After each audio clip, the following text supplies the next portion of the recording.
Bismillahirrahmanirrahim. Assalamualaikum dan selamat sejahtera. Salam perkenalan semua.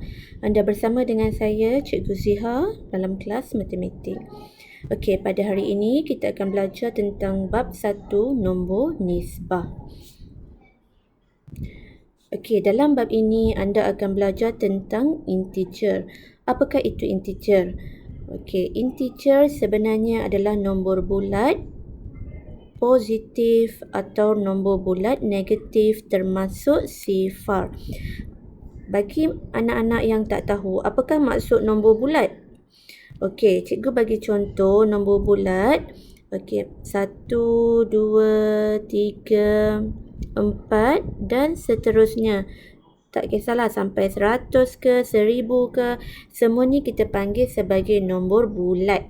Cuma dalam bab integer, nombor bulat ada dua jenis, sama ada positif atau negatif.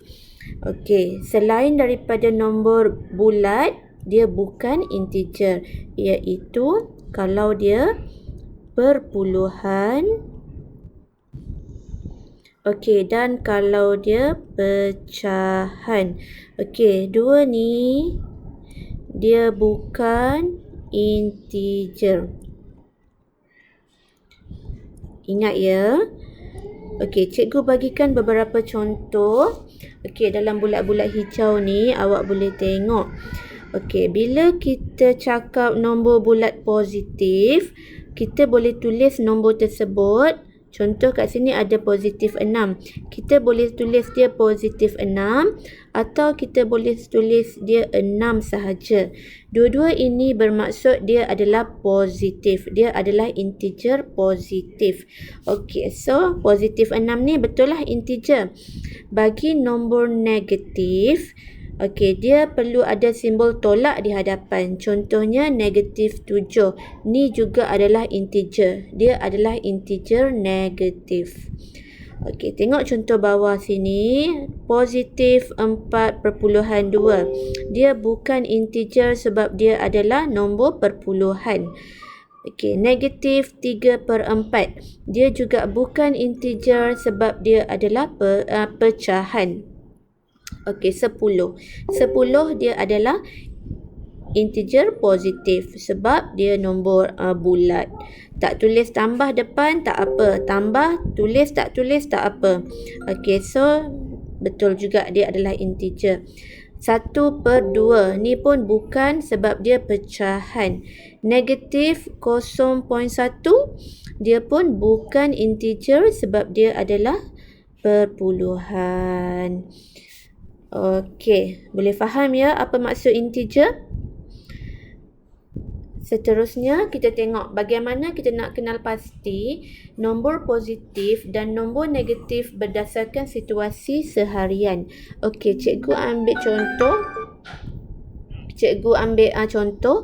Kita ada gambar yang pertama ini tentang di kawasan bersalji. Di kawasan bersalji kebiasaannya suhu adalah sejuk. Okey, andaikan dia adalah negatif 8 darjah Celsius. Okey, so ni adalah integer negatif. Okey, tengok helikopter ni pula. Helikopter ni berada di atas paras laut. Kita andaikan dia adalah 100 meter di atas paras laut.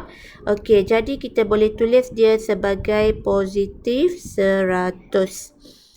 Okey, di padang pasir ni pula, okey, andaikan suhu dia 50 darjah Celsius, dia adalah positif 50. Okey, seterusnya kita nak tengok tentang garis nombor. Dalam bab ini anda akan belajar tentang garis nombor. Okey, awak perlu buat garis yang lurus menggunakan pembaris macam ni. Okey, kemudian letak anak panah kanan dan kiri. Okey, kat tengah-tengah tulis kosong. Okey, kat sini 1, 2, 3 dan 4. Ni semua adalah positif. Okey, di sebelah kiri kosong dia akan bermula dengan negatif 1, negatif 2, negatif 3, negatif 4. Apa yang awak perlu tahu tentang garis nombor adalah Okey, apabila dia semakin ke sebelah kanan, nilai dia semakin besar di sebelah kanan, dan di sebelah kiri nilai dia akan semakin kecil. Okey, kita buat sedikit contoh untuk kita nak faham mana yang besar, mana kecil.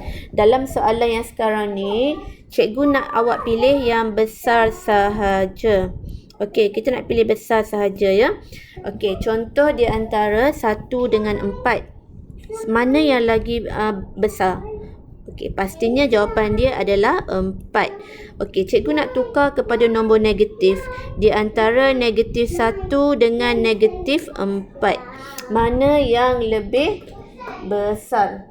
Okey, mana yang lebih besar? So, kita rujuk kat sini. Negatif 1 dengan negatif 4. Okey, negatif 1 berada di kanan. Negatif 4 berada di kiri. Jadi, negatif 1 lebih besar sebab dia berada di sebelah kanan. Kita tengok contoh yang lagi satu. Cikgu ambil di antara negatif 2 dan kosong. Mana yang lagi besar? Okey, so kosong dan negatif 2. Kosong berada di sebelah kanan. 2 berada di sebelah kiri. So, yang kanan lebih besar bermaksud kosong adalah lebih besar. Okey, jadi sebenarnya kalau kita perhatikan bagi integer positif, okey, untuk integer positif, kalau nombor besar, nilai dia pun besar. Kan? Maksud cikgu tadilah 1 dengan 4. Nombor besar, nilai dia pun besar. Tapi bagi integer negatif, dia terbalik. Okey, nombor besar, nilai dia kecil. Contoh kat sini negatif 1 dengan negatif 4. Negatif 4 ni nombor dia besar lah kan, 4. Tapi nilai dia kecil. Okey, sebab dia ada simbol negatif di hadapan. Okey, cikgu harap awak boleh faham tentang garis nombor ini. Okey, seterusnya kita nak tengok kepada operasi asas aritmetik yang melibatkan integer. Untuk kelas kali ini kita cuma akan buat operasi tambah dan operasi tolak sahaja. Kita akan buat yang simple sahaja. Okey, kita tengok Okey, bila awak buat soalan melibatkan integer, kalau awak jumpa dua simbol duduk sebelah-sebelah macam ni. Okey, macam ni. Awak kena tukar dia jadi satu simbol sahaja. Okey, ni kena ingat. Positif berjumpa positif, dia tukar jadi positif satu je. Okey, positif dengan negatif, dia akan bertukar jadi negatif. Negatif positif jadi negatif. Negatif negatif dia jadi positif. Okey, cara nak ingat dia macam mana? Cara nak ingat dia senang sahaja. Ingat macam mana? Okey, kalau simbol sama, dia akan jadi positif. Ni, positif, positif, positif, negatif, negatif pun positif. Okey, kalau simbol dia lain,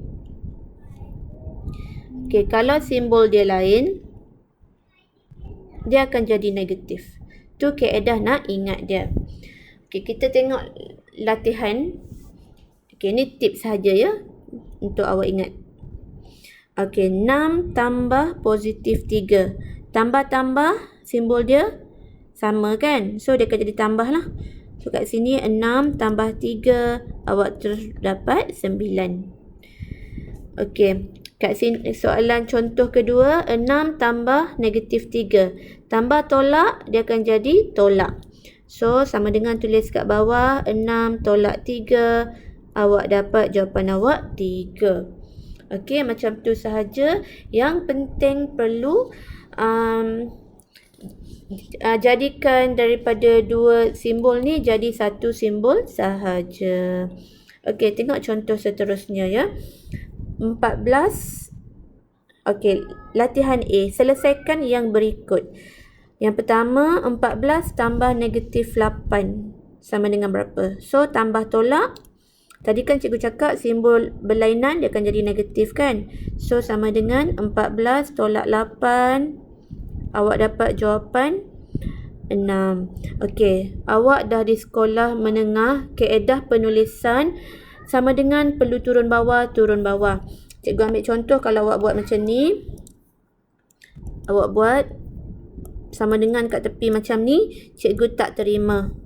Okey, di sekolah menengah tak boleh sama dengan bersambung-bersambung. Sama dengan perlu turun bawah, letak dia kat bawah. Sama dengan 6 lah. Okey, soalan kedua, 6 tambah negatif 2, tolak tambah simbol lain jadi tolak. So, dapat 6 tolak 2 sama dengan 4. Okey, soalan yang ketiga, 4 tambah negatif 1 tambah tolak. So, jadi tolak. 4 tolak 1. Awak dapat jawapan awak 3. Okey, soalan nombor 4. Berlainan daripada soalan 1, 2 dan 3 tadi. 10 tolak negatif 7. Tolak-tolak sama kan simbol dia. Bermaksud dia akan bertukar jadi tambah. So, sekarang awak akan dapat 10 tambah 7. Awak akan dapat 17. Jawapan awak. Okey, ni level yang senang sedikit. Kita nak tengok yang lebih susah sedikit. Sikit je susah. Okey, kita tengok kepada latihan B. Okey, dalam latihan B, kita nak buat 5 tambah negatif 6. Macam cikgu cakap tadi, kita jadikan dia sebagai satu simbol saja. Tambah tolak jadi tolak sebab simbol berlainan. So, awak dapat 5 tolak 6. Boleh ke nombor kecil nak tolak nombor besar? Boleh ke tak? Okey, di sekolah menengah boleh. Awak akan start belajar nombor-nombor macam ni. Okey, bila nak kira, kita ada 2 kaedah yang cikgu biasa gunakan. Kaedah pertama, kalau nombor tu positif, awak boleh anggap awak duit yang awak ada. Duit ada. Kalau nombor negatif, awak boleh anggap tu awak punya hutang. Okey, so contoh ni, 5 ni tak ada simbol di hadapan. So, 5 ni positif lah kan. So, duit ada RM5, hutang awak RM6. Berapa tinggal ke awak lepas dah bayar hutang tu? Duit baki ke atau hutang yang masih ada baki? Kalau macam tu maksudnya awak ada hutang lagi lah kan. Awak ada hutang RM1, bermaksud awak akan dapat negatif 1. Negatif 1 maksud dia hutang RM1. Okey, tapi dalam kelas hari ni cikgu nak guna kaedah lain. Cikgu nak guna kaedah kotak. Okey, cikgu tak padam simbol tambah depan nombor 5 sebab bila kita nak gunakan kaedah kotak, okey, kita akan buat 2 kolom. Satu kotak positif, satu kotak negatif. Okey, buat tengah macam tu. 5 positif masuk kotak positif. 6 depan dia ada negatif. So, 6 masuk kotak negatif. Nak tentukan kotak yang mana, tengok simbol di hadapan angka tersebut. Okey, dan tengok tips dia kat sini. Apa yang kita akan buat adalah nombor kecil kena gerak. Okey, 5 dengan 6, siapa kecil? 5 kecil kan? So, nombor kecil kena gerak pergi dekat nombor 6. Dia akan gerak pergi dekat nombor 6. Dia duduk bawah 6. Bila dia bergerak, automatically operasi tolak. Okey, 6 tolak 5, kita dapat 1. 1 berada dalam kotak negatif kat sini. So, jawapan awak sama dengan negatif 1. Okey, ni case kalau dia berada dalam 2 kotak berbeza, 2 kolom berbeza. Tengok soalan kedua, negatif 4 tambah negatif 3. Tambah tolak, dia akan jadi tolak kan? So, soalan ni sekarang jadi negatif 4 tolak 3. Okey, buat kotak macam cikgu ajar tadi. Satu kotak positif, satu kotak negatif. Okey, 4 depan dia negatif, 4 masuk kolom negatif. 3 depan dia ada simbol negatif, 3 pun masuk kolom negatif. Bila awal-awal ni dah masuk kolom yang sama, automatically dia adalah operasi tambah. So 4 tambah 3 dapat 7. 7 berada dalam kolom negatif. Awak akan dapat sama dengan negatif 7. Macam tu. Okey. So, apa yang awak faham, yang awak nampak, ada tips tak bila cikgu buat pengiraan macam ni? Okey, bila kita gunakan kaedah kotak, kalau masuk kolom asing, okey cikgu tulis ni ya. Kalau kita masuk kotak asing, macam soalan atas ni kan, kotak asing. Okey, yang perlu dibuat, nombor kecil gerak. Nombor kecil gerak pergi tempat nombor besar. Okey, lepas nombor kecil dah bergerak, kita akan tolak. Okey, ni kalau masuk kotak asing. Kalau dia terus masuk kotak sama, awak tambahkan terus. Awak tambah. Tu saja perlu awak buat. Dan kemudian ambil simbol di atasnya sahaja. Okey. Tengok 2 soalan yang last untuk hari ini. Okey. Tengok. Negatif 5 tolak negatif 3. Tolak-tolak akan jadi tambah. Kat sini negatif 5 tambah 3. Okey, buat kotak kita tadi. Kotak positif, negatif. 5 depan dia negatif. 5 duduk bawah kotak negatif. 3 duduk bawah kotak positif. Okey, 3 kecil kan? So 3 kena gerak. 3 gerak pergi dekat nombor 5. Okey, 5 tolak 3 dapat 2. Berada dalam kolom negatif. So dapat sama dengan negatif 2. Okey, boleh ya? Okey, last kali tengok soalan nombor 4. Okey, soalan nombor 4. Positif 6 tolak negatif 4. Tolak-tolak jadi tambah. So kat sini awak dapat 6. 6 tambah 4. Okey, automatically yang ni tak payah kira dah, terus dapat 10. Okey. Okey, itu saja kelas cikgu untuk hari ini.